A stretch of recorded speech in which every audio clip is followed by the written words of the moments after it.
Ouais,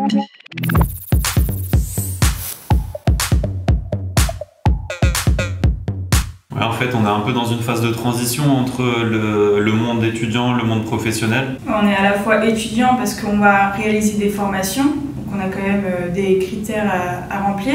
Par contre, c'est vrai qu'on travaille sur un projet professionnel avec un vrai client et donc c'est pour ça qu'on a cette double posture.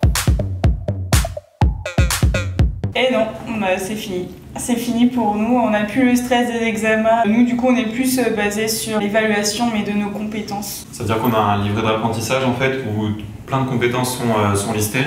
Et avant la fin de l'année, on doit arriver à un certain seuil. Et en fait, on est évalué tout au long de l'année sur ces compétences-là. Ça nous permet déjà de l'organiser comme on veut, de créer notre petit univers et quand on prototype comme ça, on n'a pas à aller chercher les choses à droite à gauche. Dans notre salle, en fait, on a plein de petits labos. Donc on a le labo spécial Victor, spécial électronique. Nous, notre petit labo avec Rachel, plutôt couture. Et on organise un peu comme on veut. On met des post-it partout, on met nos affaires partout, on s'étale pas mal. On est comme à la maison, quoi. On a eu beaucoup de formations, à chaque fois elles sont adaptées au projet, donc en fait on fait d'une pierre deux coups, en même temps on développe nos compétences. L'idée générale sur ce parcours, c'est de faire en sorte que les cours soient pas des cours classiques, mais soient plutôt des ateliers qui collent vraiment aux besoins du projet. Et toutes les formations sont tournées vers le projet et comme ça on perd pas de temps à essayer d'analyser et de comprendre le cours. On l'applique et on l'applique comme on a envie. Alors c'est vrai que ça c'est quelque chose qu'on aimerait vraiment bien mettre en place, c'est qu'il y a une posture d'égalité entre les apprenants et les formateurs. C'est très difficile, il faut beaucoup de temps. Je confirme ce que dit Daniel, c'est vrai que c'est très compliqué de se mettre au même niveau qu'un encadrant parce qu'on a l'habitude d'avoir une certaine hiérarchie. Au début du parcours, on était quand même très étudiant, très formel, donc on était plus dans une relation élève-prof, alors qu'au fur et à mesure, on commence déjà à réussir à tutoyer les profs, c'est quand même une étape pour nous. Mais maintenant, on peut facilement aller d'un bureau à l'autre, poser des questions, ou même juste demander comment ça va. Tout ce qui va être compétences un peu plus techniques, ça va être de l'auto-formation.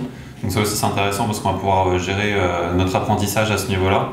Et tout ce qui est soft skills, ça va être apporté par les formations, les encadrants. En fait, nous, au-delà de développer nos connaissances à travers le projet, nos recherches, on va plus développer des compétences qui vont se voir au long terme sur, par exemple, la gestion de projet, sur le management de projet, tout ça.